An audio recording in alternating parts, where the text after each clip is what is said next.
Welcome, one and all. Anyone listening, you have just tuned in to Just Talking, a podcast where me and a colleague express our opinions on any and all things entertainment, whether it be movies, television, video games, books, comic books, toys, music, anything that comes to mind and is relevant at the time. We're going to tell you about it. Featuring myself, Christopher Shue, alongside, as always, my co-host, Kenneth Eaton. So guys, I'm ready. I hope you're ready. So without further ado, let's start the show.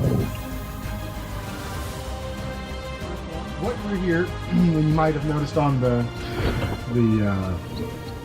what is it, the header, I guess it would be? Yeah. It's probably going to say Batman v Superman, because that's what we're going to talk about today, is Batman v Superman. This is the Sunday of the first weekend that it came out. You know, there's been a lot of reviews, there's been backlash, and there's been a lot of hate. And just to let you know, this is spoilers, so if you haven't seen the movie and you want to come back and listen to us talk about it, we are going to spoil. Yeah, it's gonna. This is definitely for someone that has already seen the movie, or they've made up their mind that they're gonna see it or not gonna see it. But we're fans, whether we like the movie, and we want to talk about what made us happy and what didn't. And let me just add too, we're not trying to push an opinion on anybody, but here's the deal: is I know there's some movies that I get out of after I see it that I'm like, I wanted to discuss this with somebody, and that's basically what we're doing. And we'd like to discuss it with anybody listening. And that's what usually we do, which is one of the reasons why we thought, let's put this thing on. Let's put this thing on tape. And so, because we usually do this, we usually talk, we usually have a discussion in a parking lot, in a car, or on my couch, or somewhere. I guess I'll just turn it over to you real quick, Ken. What did you think about Batman v Superman: Dawn of Justice? What do you think about Batman v Superman? Well, my overall opinion is this. There was Max Landis had something on a YouTube channel in which he gave a 3-minute review, and I thought it was very interesting. I was not a fan of Man of Steel. And Max Landis in 3 minutes pretty much summed up Batman versus Superman. What I like about Max Landis, a lot of people do not like Max Landis. I agree. I like it. I think the guy is no BS. I think the guy, he gives a valid opinion, and he's also respectful for the filmmaking aspect of it. In that, in this review, he did not say it was garbage or anything like that. He simply said, this is not the Batman we know. This is not the Superman we know. Yeah. And if you're a fan of those, you won't like it. And he left it at that. And, well, here's the deal, is I agree with Landis, and that, no, it's not the iconic superheroes that you know if you follow the comics. But here's the deal, is I have less of a problem with Batman, because even though he does murder people in this, which I thought was, obviously against superhero code, but I don't necessarily have a problem with that, because we've had two incarnations of Batman, Nolan's and Tim Burton's. Two incarnations that I was a fan of. Notice I didn't mention Schumacher. But those two incarnations I was happy with. I had my feel for Batman. Somebody wants to bring it like this. He murders people. I thought it was interesting. Superman, on the other hand, the only Superman movies I've ever liked is 1 and 2. The comics I've never been a fan of, but what I like the way the Donner movies presented was, it was your traditional superhero, but then you get Superman Returns, and and it was just boring. I mean, it was just I appreciate the fact that they were paying an homage to Donner's. But here's the thing, is in no shape or form, I understand you want to go different with a character. In no shape or form is Superman supposed to be a emo brood.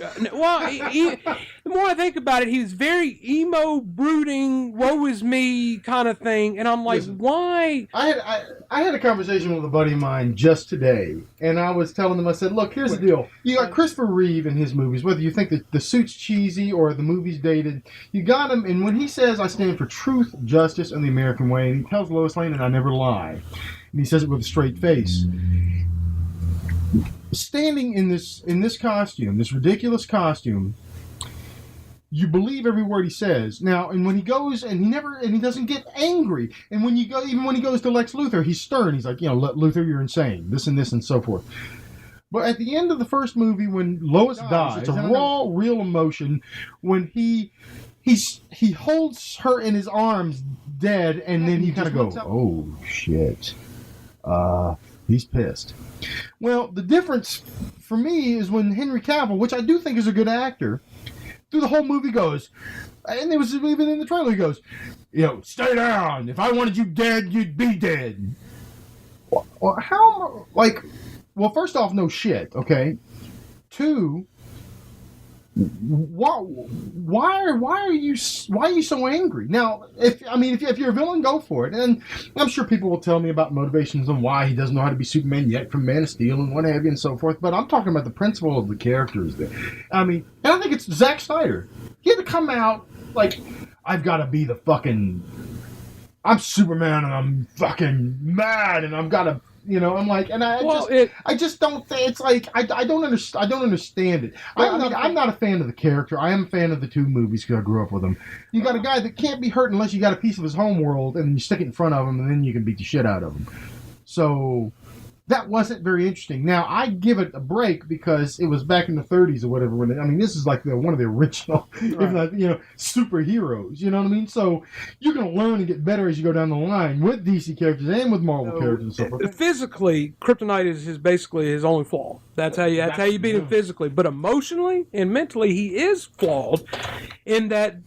Every villain, when it comes down to it, they know how much he cares about people in general. And the people of Earth, he's their savior. Yeah. And what I don't like about these Snyder movies is it's made it to where, in the beginning, when we get the brief origin, his parents are telling him, save him if you want to. If not, fuck. So you're going through Man of Steel, and, so they're trying to pose the question of, okay, he accepts this responsibility. What is he going to do with it? How's he going to react? That's not Superman. So when you get to Batman versus Superman, you got two superheroes fighting each other. So in that case, you should be rooting for both of them. It shouldn't be, or if you like Batman a little bit. Why? Why do you guys have to fight? Right, there should be a dilemma. But the way that Batman versus Superman did it to me is it painted Superman as, this guy's bad. Yeah, it's the same. This guy's a bad guy. Friend of mine, I was like, he's the villain, but he's not. Yeah. You know what I mean? And Batman, I understand. The guy, he's an alien. He didn't know who he was. There's been talk I've read now. They said that he wanted them to fight so Darkseid could point his gaze at Earth. So if that's the case, okay. But I'm like, it's still shoehorned. Like, it's shoehorned to be like, well, how are we going to get Darkseid into the picture? I know, let's get them to fight so then we can say he sees them and what have you and takes notice of Earth. It would be better if it was Superman was truly mad and he stopped and told him, said, when you see the light in the sky, don't fucking go to it. And he continues, not only does he continue to go to it, he turns it on and he builds a new iron suit to hurt him, to take advantage of him, use kryptonite and so. But anyway, so you see that he's still doing it. He's not listening to you, not heeding your advice. So, if anything, maybe that should have been a little bit of the motivation. Like, well, fuck this. I told this guy, now I'm gonna have to go and not kill him, but really make him understand. But no, it's because Lex Luthor has kidnapped his mother, the one that said, be a savior, Clark. Be their statue. I don't know. It doesn't matter. Your dad didn't give a shit either, so what the fuck? That's a great point. Yeah, and in Man of Steel, he just lets Kevin Costner get no reason. So what it paints to me, because here's the deal. The more I think about it, I do like. I kind of like the fact that it's like, all right, if they delivered it right, that. When Batman finally sees, he's like, all right, this guy's an alien, but he still has a mother. I like some aspect, but the way they delivered it is stupid. The same name, Martha. It's like, come on now. That's how you're going to do it. And not only that, but the way that Batman is so angry that he's trying to tell him, look, here's the deal. I don't want to fight you. Now it's like Batman is just the villain. It's like he comes down and he's like, hey, listen, Bruce. Check it out. And it would have went like this if he didn't stop him. Of course, he had to stop him. He's like, check it out, Bruce. Lex Luthor's got my mom. He wants us to fight so we can get rid of one another. He knows I'm going to probably kill you. I can definitely kill you. So we need to stop his shit, go over across the fucking pond and take care of him. But no, he has to shoot him first. And couldn't you still, if you're a Superman, like, dude, chill out, because it's because they wanted to get into the fight, because it's Batman for no reason. Because they, like I said, to me, the biggest problem is they've shoehorned everything, and they painted themselves in a corner to where things didn't make sense, like you're talking about. But if they don't do that, then you don't have Batman versus Superman, which is what the title is. We didn't need Batman versus Superman. That's the problem. So my thing is, why not title this movie Batman: The Dawn of Justice? And then you could do that and still have that first 20 minutes in the movie. Right. You can have him still exactly as it is, the beginning of Batman v Superman. Look, Superman dies in it because Doomsday's in it. Shouldn't he have died at the end of Justice League? And shouldn't you had Doomsday as the villain in Justice League, and he kill him like he did in the comic instead of just throwing him in the third act? You know, I don't know if people like Doomsday or not. I know it was a big thing. I know people didn't like the way, you know, the whole death, and then you bring him back a year later in the comics, back in '96, whatever it was. But it's like, I always thought it was a cool character. This dude, I remember reading the comic, and I remember there was one panel where Doomsday comes in, Superman comes in after Blue Beetle, and everybody comes in to try to save the day, and they didn't, and it just made it worse. And Superman finally comes down, and people are like, yay, and he stands there, and Doomsday punches right into his stomach. And and Superman's just standing there with the traditional fists on his side, and he's like smiling like, eh, and he just took it, you know? This guy's been mowing down people, picking up trees with one hand. And I was like, man. And then all of a sudden, the next frame, Doomsday just spin kicks his ass in the stomach and flies 20 miles away. This guy, she's not got a lot of character. I mean, he's just a monster. He's a Hulk. It was something formidable for him, which he didn't really get a lot. I mean, you know, as far as strength-wise.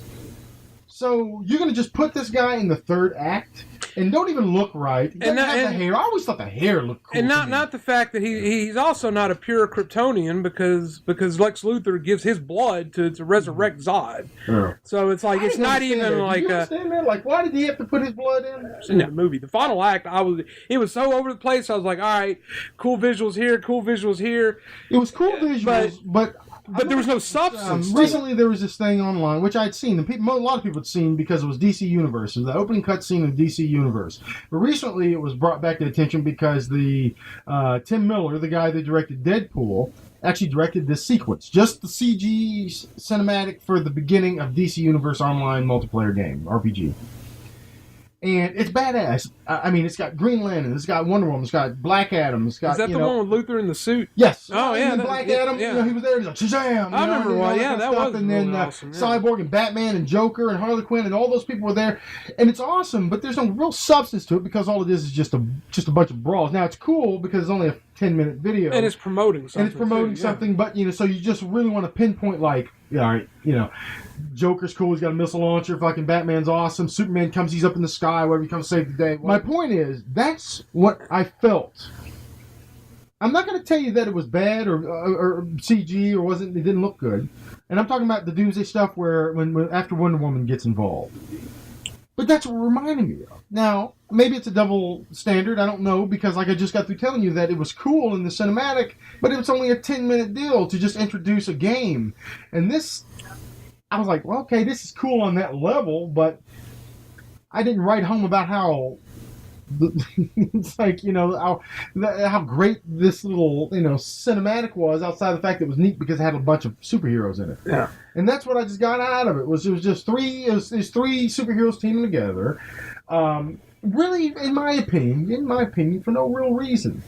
Well, I mean, need to be there. No. Yeah, like I said, there. To me, the story is just so contrived, and to me, the last act of it, yeah, there's a reason for all three of them. It's to promote the Justice League. Well, that's what it's so obvious. It's was so there a reason for it was so obvious with this movie. They could have went 1,000 different ways to me that would have made this movie better. But instead, they were like, "We're going to throw this in. We're going to throw this in. We're going to promote Justice League," and they were just expecting fans that love this property, and we'll get into this later as well, to just accept it and be like, "All right, now we got a Justice League," and now DC Universe is starting. And by no means should you judge what you should see or not see based off of a score or a critic or what we say or whatever. But what did you say the Rotten Tomatoes score was as of... The Rotten Tomatoes as of this morning was 29%, lower than Amazing Spider-Man 2 and Man of Steel. Okay, now what was the fan score? The fan score was 73%. Now, see, that's what I'm saying. Now, look, if you're one of the 73% and you like it generally, I hope you like it. I truly hope you like it. Because I'm not lying to you. I'm not here to try. I'm not just being like, hey, guess what? Everybody else hates it. So I'm going to talk about how much I dislike it or what have you. Because to be honest with you, I wish I was with the rest of you. I wish I'd have liked it because I saw something or saw past the flaws of the movie itself and said, you know, I don't care. But the one caveat to that for me is, because, listen, there's a lot, and I've said this too, so there's a lot of bad movies I like, and there's a lot of bad movies you like, and there's a lot of bad movies that everybody likes because, man, you know, sometimes it's cool to like a bad movie, okay? But, so if you truly, truly like this thing, great. But if you're liking it because you are a DC fan, or Batman and or Superman or a Justice League fan, you're like, well, I gotta support it. I don't know what to tell you. Now, this thing isn't gonna fail. This thing's gonna make money. It's not gonna make like Star Wars, Force Awakens money. They're predicting $1 billion worldwide. I think honestly it's going to be right around 700, 800. I don't think it's going to hit $1 billion. I think opening weekend. That's a lot of money. I think opening weekend, it'll get close to 200 million. But I'm telling you, just based off all the bad reviews. I read something where it said 153. I thought, but I don't know. But 153, 160. So I mean, like I said, it's going to have this strong opening weekend. But the trend is if it's movies that I'm really just interested in other people's opinions, I watch a bunch of people's reviews on YouTube, and these aren't like your newspaper critics, your high end critics and everything. These are just fans of comic book movies and stuff. And I haven't seen a good one yet. And if that's the community right now, that's the same thing where about this. And this is something different, but this Ghostbuster trailer with the women, this new Ghostbuster. It's like they wanted everybody to love this thing. They hoopla it up about girl power, all this kind of stuff. Look, I don't care. I don't care. I'm going to tell you, like I said, I'm not going to talk about this much at all because it's not on subject. But I don't care if it's all women or not. I don't like the comedians in it, with the exception of Kristen Wiig. I don't like Kate McKinnon. I really don't like McCarthy, and then I don't really know much about the Jones, Leslie Jones, the black lady. But I've seen a couple things on Saturday Night Live where she just goes, "Hell no!" So I'm like, okay, I don't think I care for that. So, anyways, the point of that is you got everybody all up in arms about wanting to, appreciating this movie and having women really go, don't be mad because there's no women in this and this. So why didn't you deliver? Now I know the movie isn't out, but why didn't you deliver on this movie? Huh? Why did you because based off of this trailer, either one of them, there's an international trailer as well, but based off of this movie looks like trash. And I'm not talking about just the way it's made, I'm talking about the humor. And especially in contrast to what the original movie was, which was clever, witty, smart humor. And with drama and some scary stuff. So if you really wanted all these people to gather, and you really wanted people to appreciate your movie because it has all-female cast, why did you not make a better movie? Because you're doing the same thing. You're hoping that, people will go see it because they want to see, because there's an all-female cast, and because it's Ghostbusters. Well, I'm sorry, that doesn't work. Now, I could be wrong when this thing comes out, and I doubt it. But if this thing comes out, and if it's blows my mind, and it's just as good, if not better, than part one, there's no way, but I'm just saying.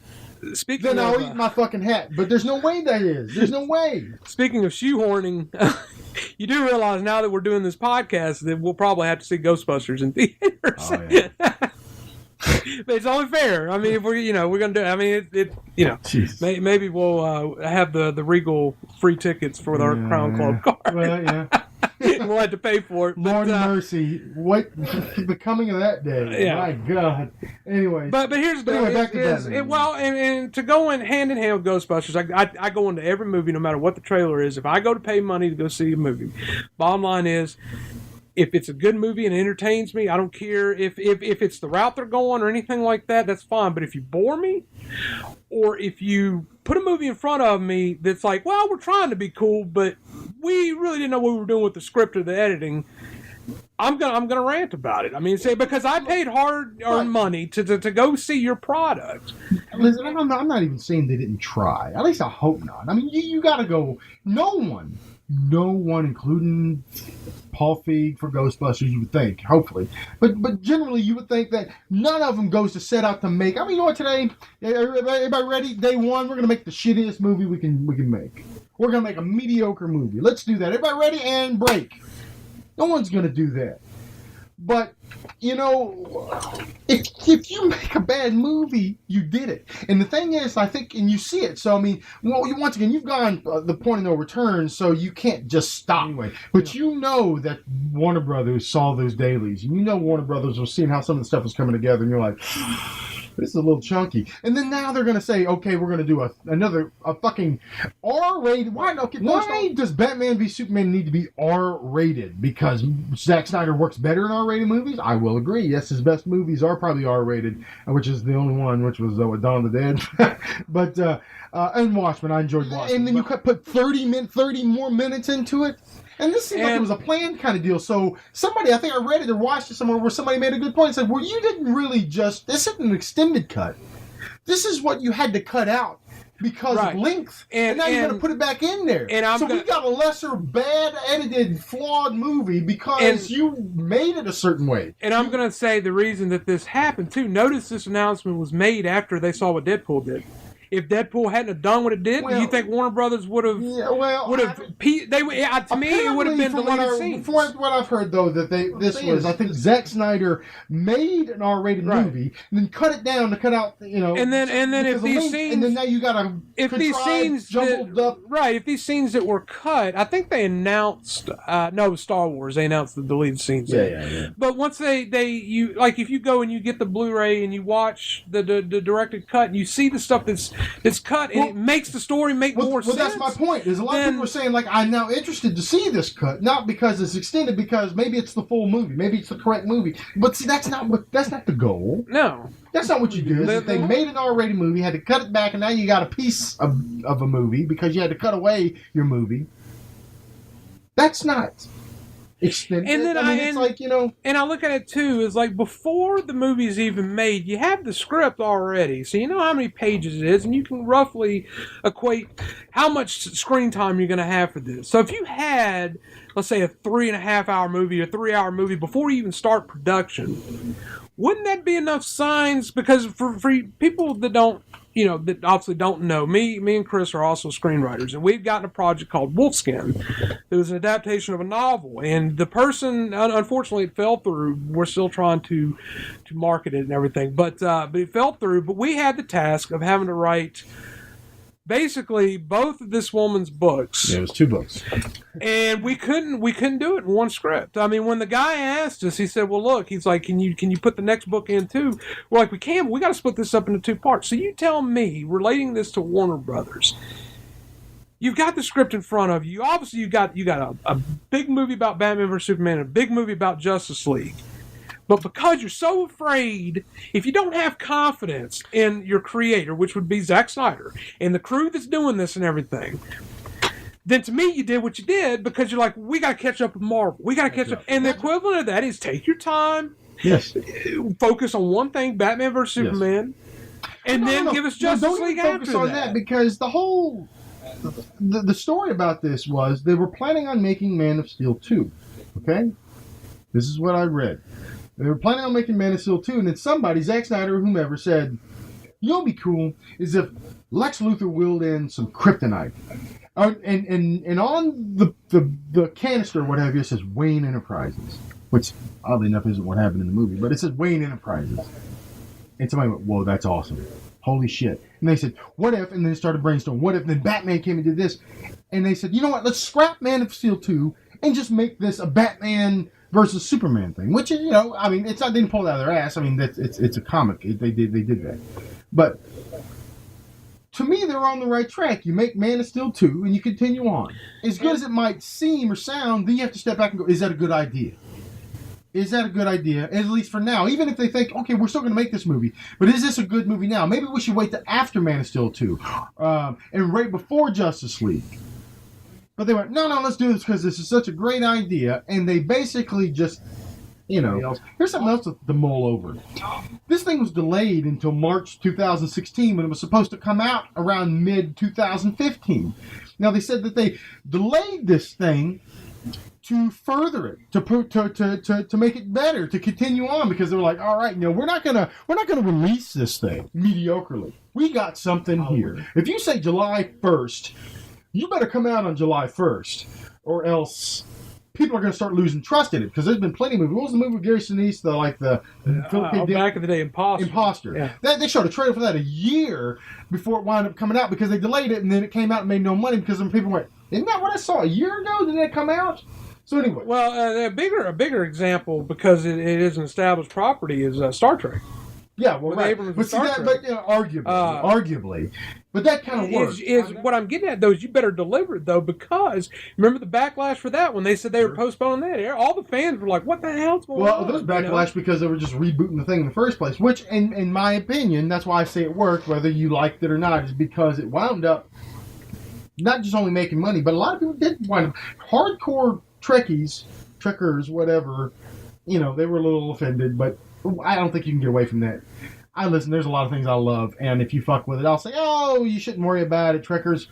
But if I really love it, I'll probably do the same thing. So because the deal is like you gotta establish your own identity if you're gonna reboot a franchise. And don't just do it over. The way Star Trek did is it kept the spirit of Star Trek, and it rebooted in a different way, a modern way. And yes, your hardcore fans then just watch the originals because it's just you're hardcore about it. I understand it's always a little hard when you retcon things. But let's not but I argue, like I said, don't want to go off on a tangent, but I argue anybody that's a hardcore fan of the Star Trek movies. And I think Star Trek 6 is a great movie. Oh yeah. But you look at 5. And then you look at Generations where they crossed over. And heck, let's just look at Generation period. And look how it kept diminishing to where people didn't care. Yeah. So, which is funny because I say all that. And acknowledging the flaws in the Next Generation movies, I still enjoy them. I'm one of the few people, I think, in the world that likes Insurrection. And I understand that it's a 2-hour-long episode.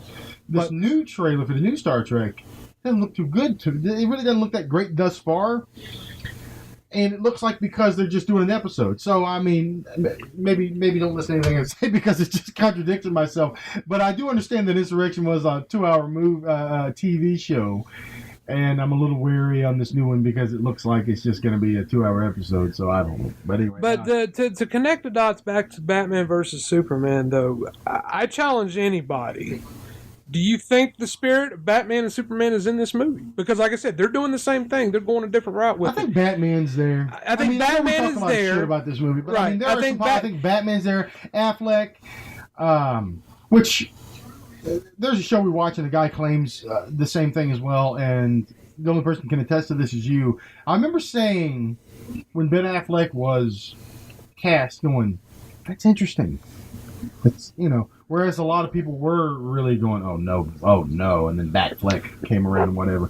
I'm not gonna say I wasn't weary about it, but I was like, man, that's kind of interesting.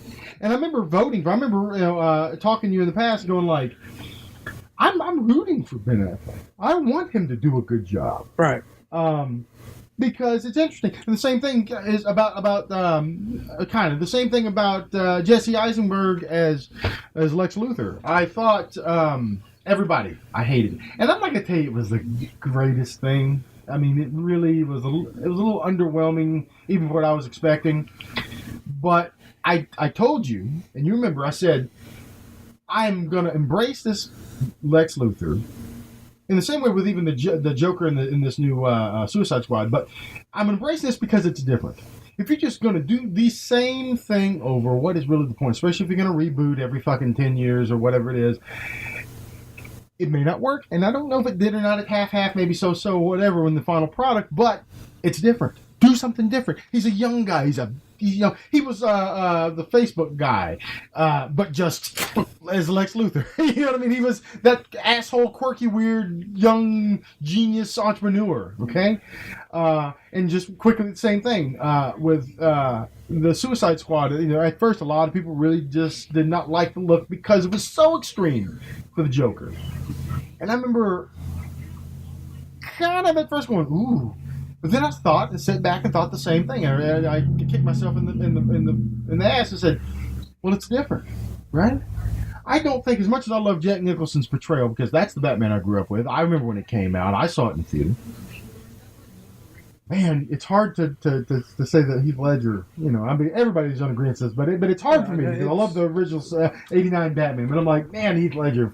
I look at it as Jack Nicholson's Joker was entertaining Well, see, and charismatic, where Heath Ledger's Joker scared the shit out of you. well, here's the way to. Somebody I watched something where somebody summed it up like this, which is great. They're just different. Yeah. Jack Nicholson was the gangster, was the Martin Scorsese version of. And you got the anarchist version, which was Heath Ledger. Cesar Romero was just that crazy, insane kook, wild nutball, kind of just eccentric, I guess, Joker. And then now you've got this hooligan kind of just urban, I guess is a good. I think of the movie Green Street Hooligans every time I see Leto. Yeah, like an urban, like this is a guy on the streets spray painting his logo on a wall. You know what I mean? With all the tats and the grill and all this kind of stuff. But nonetheless, I thought, it's different. If you give me Heath Ledger or any of those others you just mentioned again, then what's the point? Well, here's my take on Eisenberg. I know when I first saw the trailers, I was afraid that I'm going to hate Eisenberg so much that I'm just not going to like the character at all. Well, most people don't like Eisenberg anyway. So and most people hate Luthor in this movie. Here's what I attribute to is I think the route they went is different, but I kept seeing Eisenberg as the Riddler. Oh yeah, in this movie, I thought if they casted him as the Riddler, this is exactly the whole psycho personality that he had. But here's what I attribute, and I feel sorry for Eisenberg and the hate that he's getting. Everything is if you go back and you look at least 75% of his scenes, that's where the editing is horrible. Yeah. You go back and you look at when he's talking to Holly Hunter with the voiceover and then cutting to the actual thing. Why is the voiceover not in the actual narration, the visual narration? Why are we hearing him, seeing it, hearing him, see it? And that's a great point because as Bruce was going down the stairs to go put that, or either the retrieve or put that thing on the modems or whatever, the servers. Right. You were still hearing a little bit, and my grandfather did whatever. Like, what the? And it jarred me, didn't make any sense. And then a lot of people. Is this supposed to be important? A lot of people try to defend Eisenberg or Luthor's his motive of why he wants to do what he does with Superman, because he mentions one thing about his father. Oh, his grandfather and selling the flowers. One line that by this point, because the editing is so bad and everything, that you're easily going to miss. But you don't justify. Here's the deal: if you justify, the best villains are always justified with narrative and visual. You want to see this person and why. I mean, when you look at Vader, one of the best villains ever, obviously the prequels, are what they are. But before the prequels, you saw like his motivation and everything, and it told a story as well. Well, it showed he was the Force. It was pretty straightforward that when he walks in through the door and he burned the door out in the New Hope. And he walked in, it's a presence there. Right. And there, sure. And here's what I attribute to it. They did 3 Star Wars to set up Vader's character as well. And they did the prequels afterwards. So Vader becomes an icon. Lex Luthor to me is a comic book icon as well. And again, you've heard this word throughout this podcast. He's shoehorned into this movie. And it's just that being the case, I surprisingly I was not overly annoyed with Eisenberg. I just felt like, oh my god! And then the scene in the jail cell was horrible editing too. This is I brought this up after the viewing, after the screening. I was like, there's a scene at the very end of it when they're at Superman's funeral or whatever in Kansas, and Gal Gadot says something, and he's like, I think we're gonna have to team up, and she goes, why do you think that? He's like, I just got a hunch. And then it cuts to Eisenberg getting his, I don't know if it cuts to him getting his head shaved. So now it's a Luthor. We know why they're shaving his head. We don't know. I didn't know. Did they explain it? I guess they do that in prison. I don't know. I mean, I guess it's a military prison or something. I don't know. But anyways, because they had to make him bald. That's And anyways, it shows a scene, and then all of a sudden, they're like, Luthor, put your forehead on the wall, and put your hands on your back. We're gonna come do all this and what have you. And the lights blink. And the guys are gone, the guards are gone, and then Batman's just there with his branding iron, and you're like, okay, first off, did he go flicker the lights? Did he go around the corner and go, hey, Officer Bob, flick those lights for me real quick, they're going to make some kind of a thing. Or, I guess somebody could say maybe he used some kind of device to make them flicker. But that's, I don't know. But anyway, so if that's the case, okay, so what did you do? He's like, all right, now get the hell out of here. I gotta make an impression. Get out of here, hurry, go. And then they run around the corner, and then he's there, and he's like, oh, I'm gonna get you, or whatever the fuck he says. Anyway, the point is, he does that, and then he leaves, and it flickers, and the guards are even gone. I guess they forgot to tell him to come back around. Anyways, the point of that is, and then after this scene, it cuts back to Bruce Wayne in the cemetery, and I thought, because when it first happened, I thought, this is what he did after. She was like, why do we have to, we got to gather a team. Why do we got to do this? He's like, I have a feeling something's coming. And then he went to fucking Luther's to prison and got Luther and branded him or almost branded him and threatened him. I was like, damn, that's what he did afterward. And then it cuts. So apparently that's what he did before. Because I guess they alluded to Darkseid, and he's like, I hear the bing bings and the bells rung or whatever the hell. But to your point was, I'm like, at first I thought, okay, because it didn't really tell me otherwise. I was like, okay, this is what he did afterward. Oh, nope, I guess not. This is, like, why did you even need to cut? Matter of fact, you should have probably just rolled credits on that. Or maybe you panned up or tilted up to the sky or something. Because you go back to the thing, and just to see the dirt float off of his coffin, like, did a one person think Superman wasn't going to come back later, that we have to show a hint of his damn dirt? Yeah, it's a no. Once again, why did he die in this movie? Let's say if you don't follow Superman and everything, not only that, again, it's another thing where it's like, okay, you set up this whole death for nothing. Because he's coming back. And my problem with the editing also is, like, you're talking about the Eisenberg and Batman, and seeing how poorly edited, what the choice that you have this somber funeral for an icon, a Superman icon. It'd be almost like in the comics, like when Doomsday, the punch heard around the world, that they cut to Perry White at the newspaper. Why was this placed in between the somber scene? Why not have that after? Right, sure. You talking about the flashback? Right. No, I'm talking about the scene, the prison scene with Eisenberg. Well, that's what I'm talking about. Whatever that was. Why intercut that into this? Because to me, visually, the whole Superman death was done pretty well. I will say that really quickly, because that was actually accurate to the Funeral for a Friend.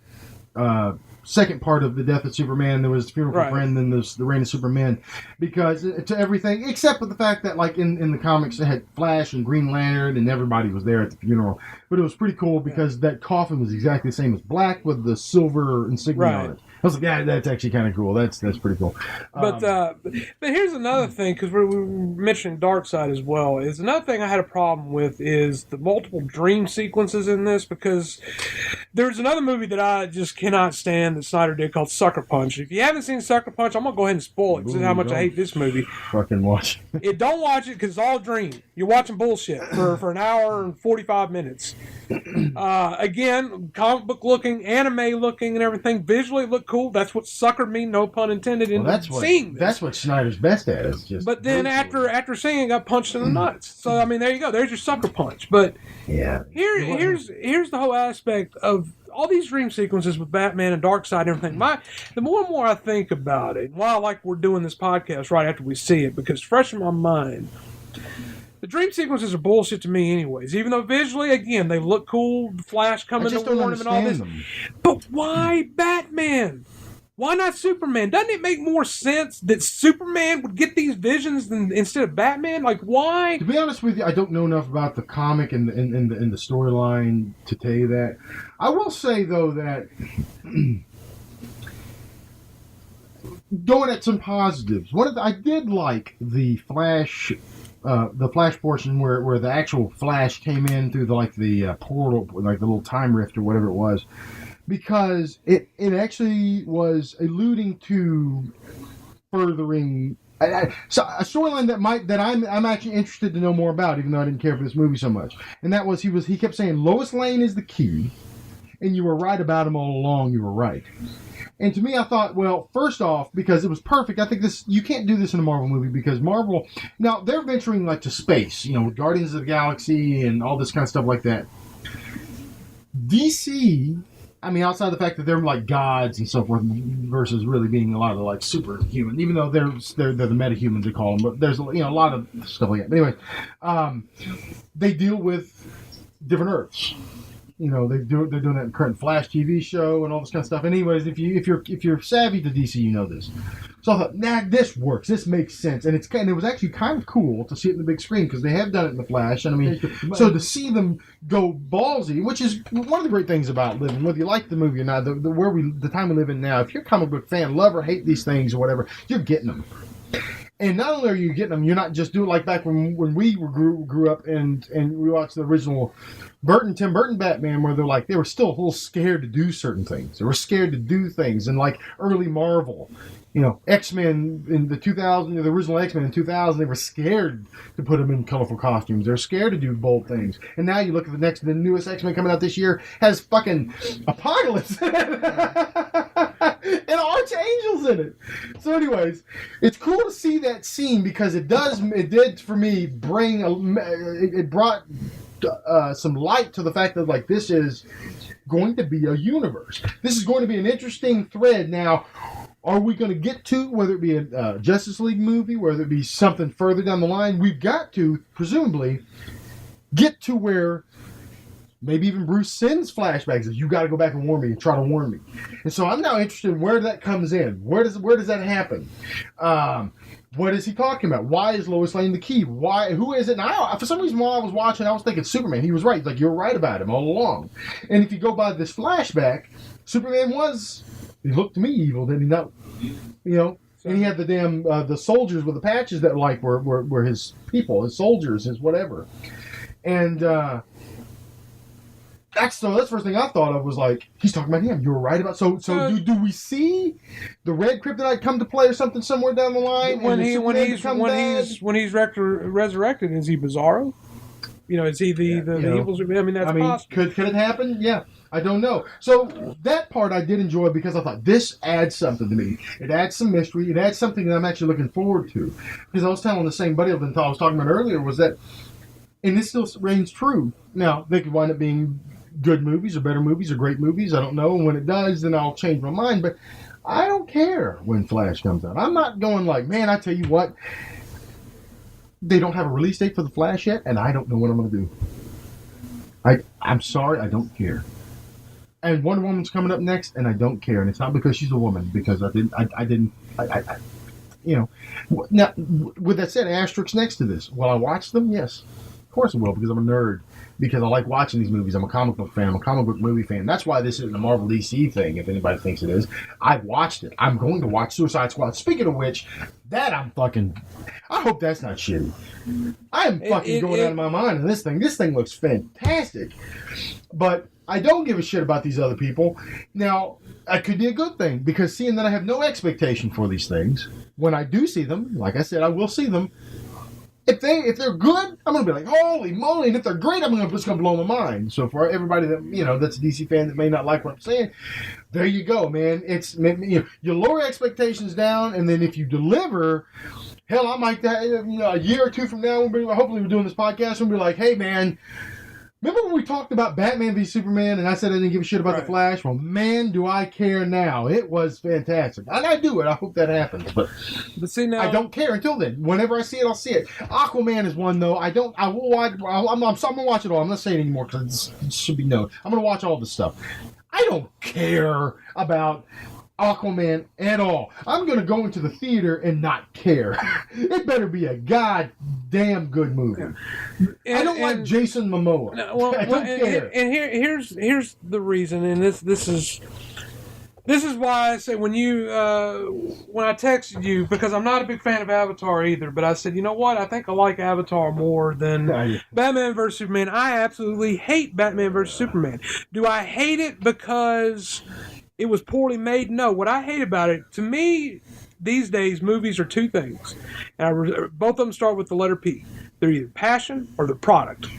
So far, this DC universe to me is product. There's no passion behind it. It's all about let's visually make it cool. Let's take something like Man of Steel that did not have a good audience response overall. It was not fresh. And even though it made like $200 million or whatever. And let's make this dark, brooding. We're not making anything humor. It's just going to be a dark, boring universe is the way I see it. Now that's and here's the deal: is if that's the case, I would understand if it had like 80% people love this universe. I'm like, well, I'm just in the minority, but there's a lot of people out there who don't believe it. So that's the reason I hate. Right. This Well, as far as the Man of Steel thing, I don't know if the verdict's out yet on the BVS thing, but I mean, certainly the Man of Steel has been proven hate it.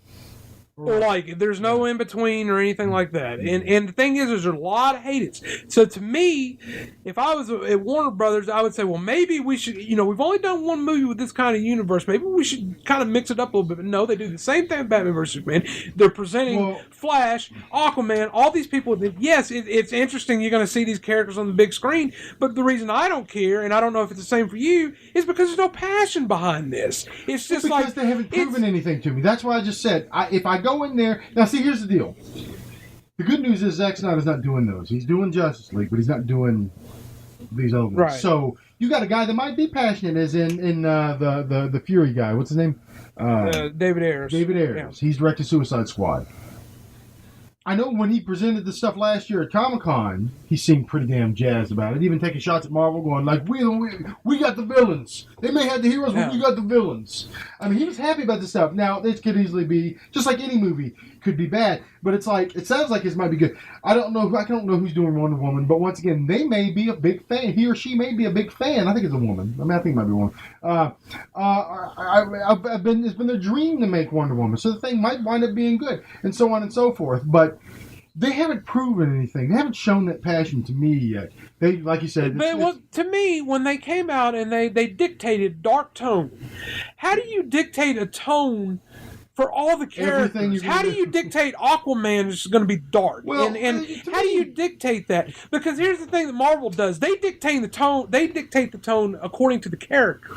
Doctor Strange, yes, that's probably going to be a dark movie, but because Doctor Strange is basically like a horror. Well, they're doing genres. It's not it's not talking about a dark or a light tone. It's like Captain America Winter Soldier was a 70s spy thriller. They said Captain America Civil War is going to be more like a 70s psychological thriller, like a Fahrenheit 450 whatever fucking shit. And that proves there's more thought and there's more passion behind these Marvel products. Well, I'm not saying I'm a Marvel fanboy or DC fanboy. Here's the deal: is I like these comic book movies, and I said a long time ago to you, as long as these movies are good, I don't care if it's if we get 8 a year, that's fine. But if they start shoveling out shit, which is what DC's doing, and the damn things make good because the DC fanboys don't have anywhere else to go, just want more movies so they can really see their characters. Which guys are going to do it anyway. That makes me hate the DC universe because it's just not fair. Right now, I'm not a fan. People. I mean, it's just listen. Yeah, you. As long as you make good. I'm not saying that Marvel hasn't made slip-ups. Iron Man 2 is the big one. Some people say Iron Man 3, even though I love Shane Black and I love what he did with it. I'm so sorry. I'm not going to apologize for it. For the people that may have been disappointed with Mandarin. I get it. I was as well a little bit. I went, but I love Shane Black. I like the fact that he turned it on his head and made it funny. That's why Nice Guys is going to be one of the best movies ever. But all I am doing is following the fucking trail and following the breadcrumbs. And the breadcrumbs are saying, thus far, Marvel is taking their time and making their movies well. Now, did I think Age of Ultron was that great? I thought it was a letdown. Yes, it did. But still, it planted its seeds without seeming gratuitous. Did it not? You know what I mean? Because now you look at even let's say and there are people that agree with me about Age of Ultron. A little disappointed. Wasn't a horrible or bad movie, but it was a little disappointing. But look what it did set up because we had that. Well, going to Civil War and they're talking about here's New York, here's Washington D.C., here's Sokovia, here's all that kind of stuff. So okay, it was a stepping stone to something, and it was a little bit of a rocky step, but it looks to me thus far it's going to be it's leading into something a little better, and Civil War will lead into something a little better, and as long as they focus on making good movies and everybody. Scorsese, Bridge of Spies was horrible, and that's Steven Spielberg. Everybody makes mistakes. Everybody has bad days. But the consistency overall, I'm not saying every one of their movies are perfect. The consistency overall, when you go at the over-under or whatever, you go, okay, plus signs, negative signs, and then the negatives will outweigh and so forth and make up for the positive, for the negatives and so forth on Marvel stuff. I just think they're doing well. They're casting well. They're getting good directors. The thing is, they're getting directors that are a fit, meaning that Scott Derrickson, he did Sinister. Why? I mean, well, if you think of Doctor Strange as being more of a horror movie, then yeah, but he's not the only horror movie. Why did they go with Scott Derrickson from Sinister? Because he probably went in and pitched an idea and said, "Here, I have an idea. Here's my vision. Here's what I think. I've been a fan of Doctor Strange, or I've heard, or whatever it was." It says, and expressed his, what'd you just say, passion about it, and they said, "That sounds good to me. This guy sounds like..." Now, he may turn around and make a dog turd. I hope not. But he might do it. They might have made a mistake. But he went in there and was passionate, and he pitched his story. He pitched his idea of how he wants to make this movie and how he thinks it should be. And at least it was on some kind of agreement with Marvel. And they said, "Son, thank you. If you're going to go get Kenneth Branagh..." I mean, yeah, he only did one movie. He did Thor. But if Kenneth Branagh... If Kenneth Branagh had done Iron Man 2, then I would have been like, all right. But the fact that it was Thor, me knowing who Kenneth Branagh was, it's like that. Well, it's up his alley. And he only came and did one because he was like, "Look, I don't want to do." Just like Robert Redford, he did Winter Soldier, and he wanted to do it. They sought out him because of 3 Days in the Condor, and because that's kind of the movie that was based off of. And he said, "Sure, I'll do it, but I'll play this character because for one, he's going to die in it, and I don't want to be signed up for a string of movies and all this kind of stuff like that." But yeah, you guys have got a pretty decent movie here, and for these kinds of things, and sure, I'd like to be a part of it. If you can attract that kind of stuff with your stories, you're doing well. And I mean, it's hard to, whatever side you stand on, it's pretty hard pressed to say that Captain America: Winter Soldier is not a good movie. You take Captain America or Bucky or Falcon or any of the characters out of that and just then replace them with counterparts of just regular people. That's a good espionage. That's a good thriller, right? You know what I'm saying? But here's another thing. With Batman vs Superman, why I was never really excited about it. And it has nothing to even do with the tone they're going and everything, although that added to it. My biggest thing is in the history of versus movies. Now I'm talking about Alien versus Predator. I'm talking Freddy versus Jason. But these versus movies that they made, I got so pumped up for them because I want to see who wins. But that was really the only reason I wanted to see it was who wins. Or even if it's stalemate. But here's the fact with all these movies. Going back and like Alien vs. Predator, I didn't like from the beginning. Freddy vs. Jason, I did like, but after rewatching, it's like it's not that good of a movie because the narrative is based. That the narrative really don't mean shit. It's basically you're getting to the damn scene where it's Freddy vs. Jason. That's what everybody's waiting for. Yeah. So here's my deal. There is on YouTube the Knockout Fights or whatever, that channel. I can't remember where you had Deadpool versus. It's Bat in the Sun is what the Bat in the Sun is the channel. You want to go to it? It's Bat in the Sun on YouTube. And that stuff, I anticipate that because guess what? It's what I want to see. It's me as a kid going like, all right, if I got Deadpool against Joker, I think it was Deadpool versus Joker. Ninja Turtles versus Wolverine. You do that one other kid. So personally, as a feature film, to me, Batman vs Superman is not a good idea. Period, because you don't have a villain, so in the end they're going to join together. Right, and that's why they had to throw in their Doomsday. So the whole thing that brought me in, and I think it was the same as you, had any kind of interest in which I will give positive remarks to and say I'm looking forward to the next one, is Batman. I was like, hey, this is a new Batman. This is so far from Nolan's Batman that it's like, we get kind of a comic book. And the thing is the universe that they're talking about is perfect for Batman and people associated with Batman, like Suicide Squad. So therefore, I am anticipating Suicide Squad. But to shoehorn, there it is again, every character into the same universe doesn't make me excited about any of them. See, that's the problem. It's because they did it all in this one movie. If they would have just took their time. Listen, I know, guys, you waited to see if another product worked. It worked with another guy. And that's what they did. Let's not lie. They do Man of Steel, do the Batman, do Suicide Squad, whatever it is, do Wonder Woman, do Flash, and in 2-3 years do fucking Justice League. And then you've made good movies, single movies. And you know, I've heard some people say, I kind of like the way they're not doing. They're just kind of, you know, their method is throw everything in and then spread it out. So it's kind of like everything, all the paint is in one bucket, and then we'll splash it onto the canvas. That's what they're doing. It's like everything's there, and then now we'll do individual stuff. So now that you either the problem with that was you better love what they've done. You better love Gal Gadot as Wonder Woman. Because if not, well, they kind of fucked up, didn't they? Because now we got a movie coming, which we didn't ask for. Well, and then the other thing too, though, there's a lot of people that say they like the DC universe being dark and broody because it's so different than Marvel. That if that's the case right now, okay, I agree. But are you going to like that 5 years from now? Isn't that going to get stale after a while? I would assume that they've got to change it up. Because, like I said, seeing Wonder Woman, the picture in Batman vs Superman, I was like, hey, there's Chris Pine, which they announced is her husband. I can't remember. But anyways, I'm like, all right, well, that's interesting. But when I looked at it, I was like, all right, dark, brooding, it's during a war. It's Saving Private Ryan as a comic book movie. That's what this is going to be. I guarantee it.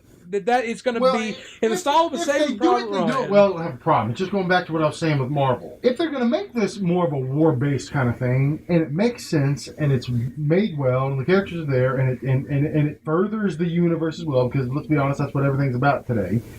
But also is a good movie. I don't care if it's a Saving Private Ryan. Inspired, because actually, once again, that's something that Marvel's doing and doing well. I just think, like I said, I hope people like Gal Gadot enough in this, because if not, then, well, whether they like it or not, they got to move on. Well, and the thing is I've thought about her performance as well, and again, I thought about all the performances, and I'm like, this movie was edited. Like the 5 lines she had? I can't blame anybody acting in this, because the story and the lines and just the editing affects all the characters. Except you can put in the best performance of your life. Except for Lois Lane, in which we've discussed it, because she was the same as she was in Man of Steel. I do not like Amy Adams. But Amy Adams. I do not like Lois Lane. Like, she's phoning it in. There's nothing, and she's a good actress. I loved her as Amelia Earhart in the second night at the museum. My favorite part. She was in a damn movie, the old Russell movie, where they were con men. David O. Russell movie? American Hustle. Yeah, American Hustle. You know what I mean? So I don't know. Do you think we should wrap this up? Because it's... Well, we'll just say, bottom line is, like I said it earlier, I hope you like the movie. I hope that, look, you say a fan. Apparently I'm not, and I'm not saying that I ever really was a huge DC fan. But see, I think this is where they should kind of try better. Is we all are going to see it because it's Batman and Superman. Now, today that doesn't mean much. Today it's about the repeat viewing. You're going to see it opening weekend, and then some of the people that didn't watch that because they don't like big crowds are going to see it the next weekend. But will it last beyond that? And if you like it for whatever reason, great. I just can't sit here and lie and say that. I don't think it's a horrible movie. I'm not going to go to the extent of you and say that it's worse than Avatar, because I hate Avatar. It's a pointless movie. You can go watch Kevin Costner do that fucking 20 years earlier. We're not here to tell you don't go see it. You go see it. You're going to see it whether I tell you to do it or not.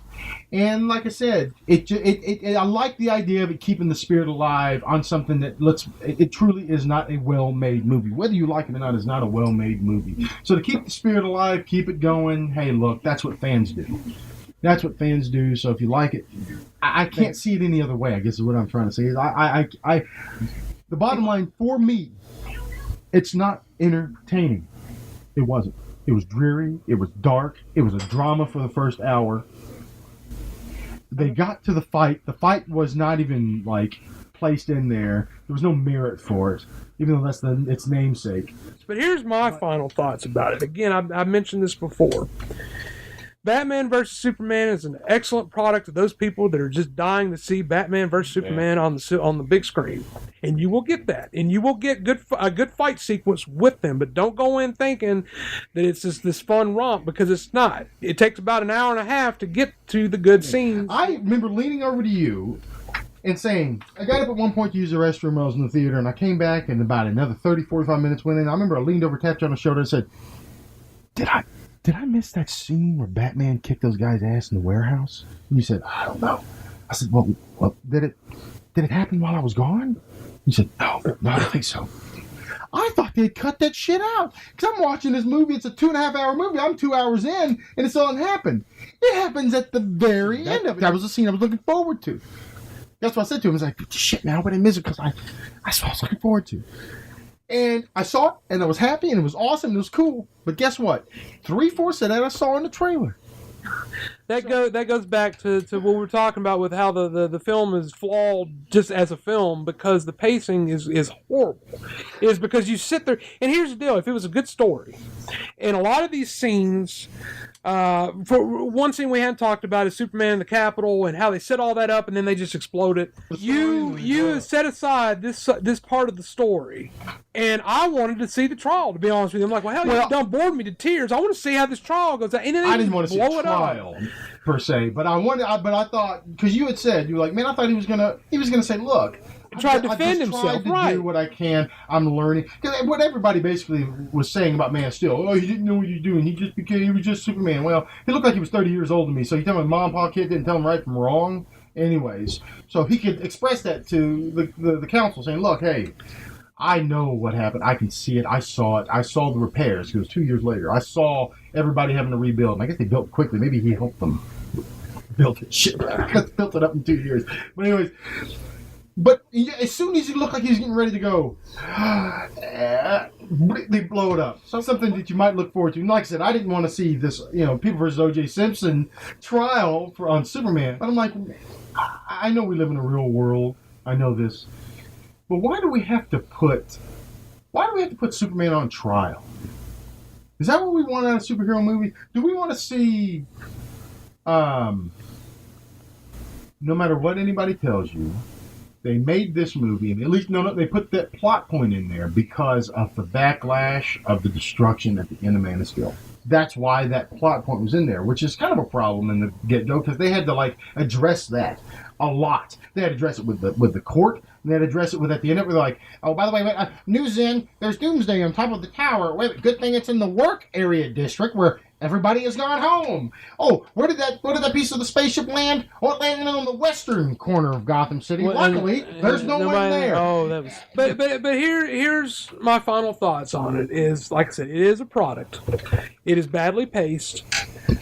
It does have cool fight scenes, but for anybody that sits here and tries to defend and say, oh, there's a metaphor for this and a metaphor for that, here's what I say. The metaphors are presented with a good script for you to talk about afterwards, not to justify why the movie is good.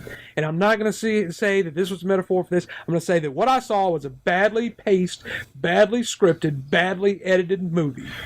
And all hate aside for Man of Steel as well, I will say that I enjoyed Man of Steel a lot more than this because it at least had some kind of purpose, even though I didn't like it. It was a movie instead of four movies in the one. So that being the case, do we give scores out of 10?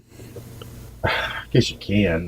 Because here's how I would say out of 10, a 5 or more would be okay. 5 or more has to be a mediocre. A 5 would be, I gave you my money and I'm not sad about it. A 10 would be, I'm going to give you my money again. And again. And a 1 would be like, you pickpocketed me, you stole my money. You lied to me and I fell for it. So where I rank Batman vs Superman is I'll give it a 3.5 out of 10. What do you say? I don't know if it's not that low because there was good stuff very sparsely put in there. I may give it, if anything, I'd give it either a 4.5 or just an even 5. I would say, okay, I'm gonna go for the benefit of the doubt. I'm gonna say an even 5. It was, I watched it, I saw it, I was disappointed. Did I hate its guts? No, I felt bad for it. I was like, God, guys, listen. And the reason we're even talking about this really is because this is the second movie, because Man of Steel is the first, this is the second movie in its universe. Okay? And it's okay. And if you go out and look at reviews, if you care about that thing, it's all generally okays. I think IGN gave it a 6.5, which is average. There's a lot of, if you look around, it's all around average. Nobody's saying it's shitty. Nobody's certainly saying it's great, but it's just average. And what was the second movie? I don't want to compare, but I mean, that is the only thing to compare. There was Iron Man and the Incredible Hulk, right? So I like the Incredible Hulk quite a bit. Matter of fact, I wish Norton would have settled whatever issues he had and came aboard. Though I do love Ruffalo. I've grown into love Ruffalo. I'm like, man, he's a really good Hulk. But I thought it was a good movie. So, and not only that, I thought it was a good movie. I think it was great, but I thought it was a good movie. But I also thought that it progressed and furthered its universe. I mean, you had Tony Stark at the end of it going, all right, and you're like, oh, cool. I don't think anybody was, even if you didn't like it, was like, man, this thing was just a waste of time and blah, blah, blah. Right. Maybe it did. My point is, in most people's eyes, and with that said, Iron Man was the first in their universe and pretty universally loved. Everybody dislikes something, but universally loved. So, Man of Steel is split 50-50. It's not doing so good. I mean, whether you like it or not, that's the fact. There's a lot of people that hate the movie, a lot of people love it. And then you get the second movie, which is Batman v Superman, which is rated lower than Man. Feels like it's like 25-75. So you're like, I feel bad. Because you're trying to build this universe, and in my opinion, it now rests on the backs of everything else after Suicide Squad and Wonder Woman and Aquaman. Because if these start to fail, this is their phase 1. And what if every one of their movies are mediocre? Is that good? Is that a good way to start? So I mean, and that's really what this was, mediocre. So I'll go on and I'll etch it in stone. I'm gonna say it's a 5. And I'm just gonna say I'll give the DC universe in general a 5 out of 10, just because I will keep supporting them. Because because they're going to make these movies no matter what. And if they're going to take the spot of intellectual properties, original properties, if this is what we're going to get with all these comic book movies, I want both universes to be great. Because I want to see great movies. Right. And right now, you haven't produced one. Now, I have a lot of anticipation for Suicide Squad. Mm-hmm. And like I said, I think this is the movie that hopefully will change my opinion and give me more positive feelings. Well, I have a feeling this is going to be the one, even if everything is trash, it's going to be like, man, the DC universe sucked. The Suicide Squad was awesome. and I still have faith that even though they don't realize it and they're stubborn, I still have faith with the more mixed opinions of these movies that come out. Like if Suicide Squad's half and half, and then what's the next movie? I don't know. I think Wonder Woman. Wonder Woman's the next one. If that one's half, I mean, if it keeps going down half and half like this, eventually I think DC is going to stop their stubbornness and say, okay, this dark and brooding tone we've got to branch out. Eventually, we got to branch out this, and I think movies like when it gets to the Flash and everything, I think by then, I think it's like we started this way, but we're going. Well, but keep in mind, the Flash and that Vision had like armor on, so it may not be lighthearted. Because he has like this, because like he had like a helmet mask thing. It was like it opened up like Iron Man, And if he's in, that's like a wartime. An example is Batman put on this, probably Batman made it for him. Batman put on that armor to fight Superman. So he probably made that for Flash because they're in some kind of war. So who knows? Flash might be dreary as well. And then, and one final thought with the Superman aspect of this movie that actually I was happy with at the end. The more and more I think about it is, we don't have to worry about the world being half and half on Superman anymore. They're all like, he died for us. Again, another Jesus kind of syndrome. He died for us and our sins. We love him now. So when he comes back, we ain't going to worry about this bullshit about he should be on trial. Yeah. So that is a good aspect, and hopefully, like I said, they'll build from that as well. But like I said, I still am holding hope for the universe. But do we think, even though, yes, I will admit that, yes, I'm more toward, right now, Marvel, because they made better movies in my opinion, but do I want DC to fail? Absolutely not. Because as soon as they fail, I hope they wouldn't do that, but who knows? Marvel might go, well, hey, and they pop their collar and go, well, there's nobody else, so we can just spit out anything, and they'll eat it up. And I don't want that either. So we don't want Marvel turned into a product now, since it seems a lot more passionate. All right, guys, it looks as if we've reached the end of another episode. As always, we appreciate anybody that's going to take the time out of their day to listen to us ramble about. And for anybody out there that is, it doesn't matter if it's one person. If it's one person out there, then we just want to say to that one person, thank you. We really do appreciate it. You see, because we value our opinion. That's why we're doing this. And seeing that we value our opinion, I know you must value yours. With that said, if so desired, leave a comment below. Tell us what you thought of the episode. Tell us, did you disagree? Were we completely wrong?